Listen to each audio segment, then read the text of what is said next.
நாடு முழுவதும் மக்களவைத் தேர்தலுக்கான 6 கட்ட வாக்குப்பதிவு நிறைவடைஞ்சிருக்க நிலையில பல இடங்கள்ல பதிவான வாக்குகளின் சதவிகிதங்கள்ல குளறுபடிகள் இருக்கிறதா சொல்லி தேர்தல் ஆணையத்தின் நடவடிக்கைகளை கேள்வி எழுப்பி வராங்க எதிர்க்கட்சிகள். இந்த நிலையில 5ஆம் கட்ட தேர்தல் வரைக்கும் பதிவான வாக்குகளை தொகுதி வாரியா வெளியிட்டிருக்கு இந்திய தேர்தல் ஆணையம். தமிழ்நாட்டை பொறுத்தவரை இதுக்கு முன்னாடி வெளியான வாக்கு சதவிகிதத்துக்கும் இப்ப சொல்லப்பட்டிருக்க வாக்கு சதவிகிதத்துக்குமே வித்தியாசம் இருக்கிறத பார்க்க முடியுது. இது தொடர்பான வழக்கு ஒன்று உச்ச நீதிமன்றத்தில் விசாரணைகளை இருக்கிறதையும் கவனிக்க வேண்டியிருக்கு. வாக்கு சதவிகிதத்தில் மாற்றமா? தேர்தல் ஆணையத்தின் தரவுகள் சொல்வது என்ன? எதிர்க்கட்சிகளின் குற்றச்சாட்டு என்ன? இதையெல்லாம் தான் ஸ்பாட்லைட்ல பார்க்க போறோம். மக்களவை தேர்தலில் தமிழ்நாட்டில் 72.09% வாக்குகள் பதிவானதா தேர்தல் ஆணையம் தகவல் வெளியிட்டிருந்துச்சு. அதன் பிறகு இந்திய தேர்தல் ஆணையம் வெளியிட்ட தகவல்ல தமிழ்நாட்டில் 69.46% வாக்குகள் பதிவாகி இருக்கிறதா சொல்லப்பட்டிருந்துச்சு.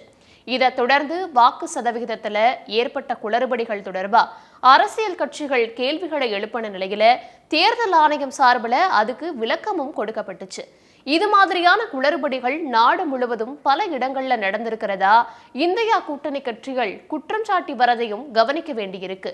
இந்த நிலையில வாக்குச்சாவடி வாரியா பதிவான வாக்குகள் உள்ளிட்ட அனைத்து விவரங்களையும் பொதுவெளியில வெளியிட உத்தரவிடக் கோரி தொடரப்பட்ட வழக்கு உச்ச நீதிமன்றத்துல விசாரணைக்கு வந்தபோது இந்த வழக்குல எந்த இடைக்கால உத்தரவையும் இப்போதைக்கு பிறப்பிக்க முடியாதுன்னும் தேர்தல் முடிஞ்ச பிறகு இந்த வழக்கு விசாரணைக்கு மீண்டும் எடுக்கப்படும் நீதிபதிகள் சொல்லி இருக்கிறதையும் பார்க்க வேண்டியிருக்கு. இந்த நிலையில 5ஆம் கட்ட தேர்தல் வர ஒவ்வொரு தொகுதியிலையும் எவ்வளவு சதவிகித வாக்குகள் பதிவாக இருக்கு அப்படிங்கிற பட்டியலை வெளியிட்டிருக்கு இந்திய தேர்தல் ஆணையம்.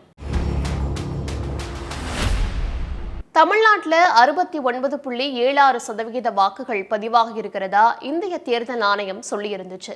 தமிழ்நாட்டில் 6.18 கோடி பேர் வாக்களிக்க தகுதி பெற்றவங்களா இருக்காங்க.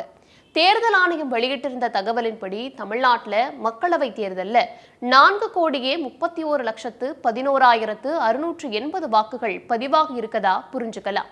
தற்போது தேர்தல் ஆணையம் தொகுதிகள் வாரியா வெளியிட்டிருக்க தரவுகளின்படி பார்த்தா 70.03% வாக்குகள் பதிவாகி இருக்கிறதா பார்க்கப்படுது.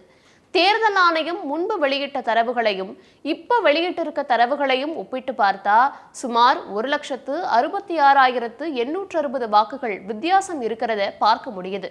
இந்த விஷயம் மீண்டும் எதிர்க்கட்சிகள் மத்தியில பல சந்தேகங்களை ஏற்படுத்தியிருக்கு. 2019 தேர்தலில் 3,200 வாக்குகள் அப்படிங்கிற குறைந்த வாக்கு வித்தியாசத்துல சிதம்பரம் தொகுதியில வெற்றி பெற்றிருப்பாரு விசிக தலைவர் தொல் திருமாவளவன். இது மாதிரியான வாக்கு வித்தியாசத்தால கடும் போட்டி நிலவும் தொகுதிகளின் முடிவு மாறும் நிலை இருக்கிறதாவும் சொல்லப்படுது.